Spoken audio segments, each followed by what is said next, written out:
It's time for yet another super easy cake video. Today we're making this delicious Tres Leches cake from scratch. A list of ingredients and step-by-step directions are listed down below in the video's description box for your convenience. To get started, we're going to need a small bowl for all of our dry ingredients. Here we have 1 cup of all-purpose flour, spooned and leveled. 1 teaspoon of baking powder. I'm using a ½ teaspoon here, that's why you see me use it twice. And lastly, we need ½ teaspoon of salt. Give that a quick little mix and set that off to the side for later.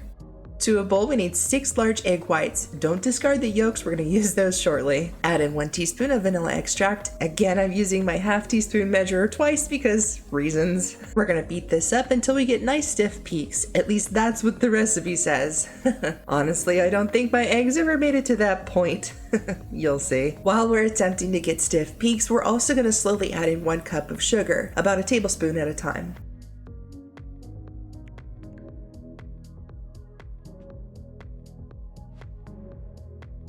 Alright, all of our sugar has been added in and this looks about as stiff as it's gonna get. Hopefully you saved all 6 of those egg yolks because we're gonna add them in one at a time. Keep your mixer on low and add in 1 egg yolk, mixing well before adding in the next one. Super easy yet very boring, so we're gonna speed through this step.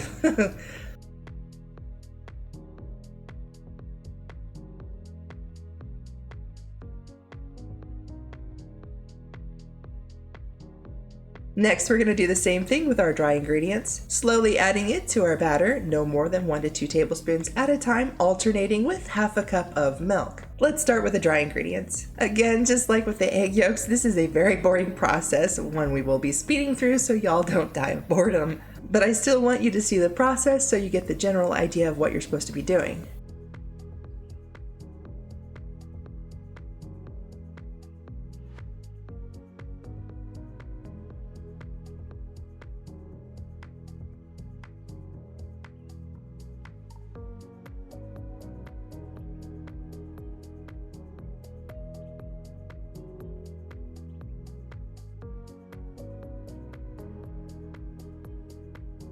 Once everything is mixed in, scrape down the sides of the bowl if needed and grab your 9 by 13 inch baking dish. I found the best way to go about this next step is to line your baking dish with parchment paper. Reason being, the cake is going to shrink after baking once it's had a chance to cool down. If the dish is lined with parchment paper, when the cake shrinks, it'll take the parchment with it. This is preferred to the alternative. If we don't line the dish, the cake will stick to the sides of the dish regardless of how well you grease the dish, and then when it goes to shrink, the cake will tear. You'll cry, and somewhere in the world I'll randomly cry for you. It'll be a sad time. So use parchment paper.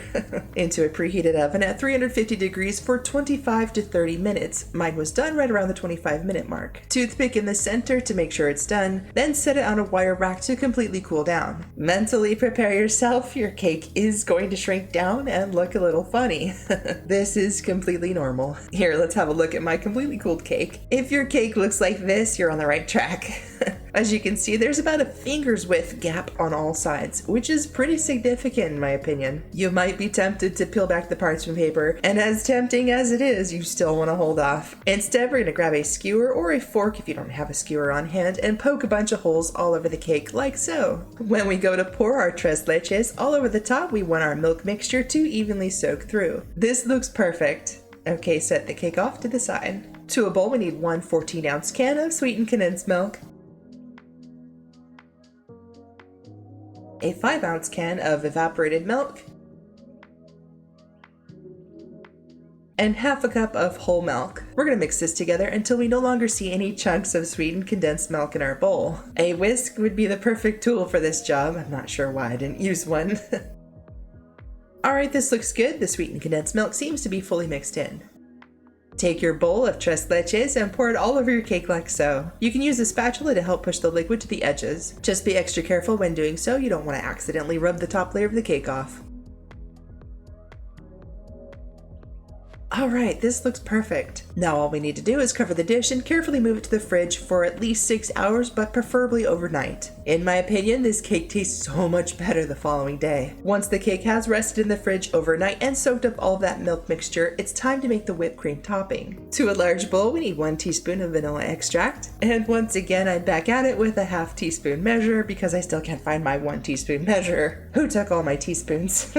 Next goes in 1.5 cups of heavy whipping cream and 3 tablespoons of powdered sugar. We're gonna mix this over medium speed until stiff peaks form. If you want to bypass all of this nonsense, you can of course buy a container of Cool Whip. This looks good, we're gonna set this off to the side. Lastly, all we need are some strawberries. Take a look at these beauties, aren't they gorgeous? And how many you want is entirely up to you. I would suggest only adding your strawberries to your cake if you're planning on serving your cake within the next hour or so, as fresh cut strawberries tend to leak their juices everywhere. And since I am going to cut a few slices of this cake, we're going to prepare a few strawberries. And once we have our strawberries, we're ready to assemble our cake. It is the next day. I'm actually filming this last bit at my mom's house. And as you can see, the cake has absorbed the milk mixture nicely, which also means we can gently peel back the parchment paper at this time.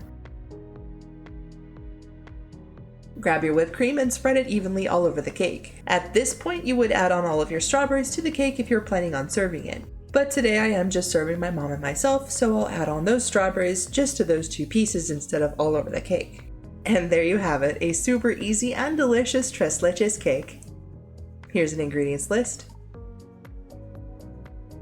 And here's my slice. Time for a little taste test. Yep, so good. I'll just take this to go.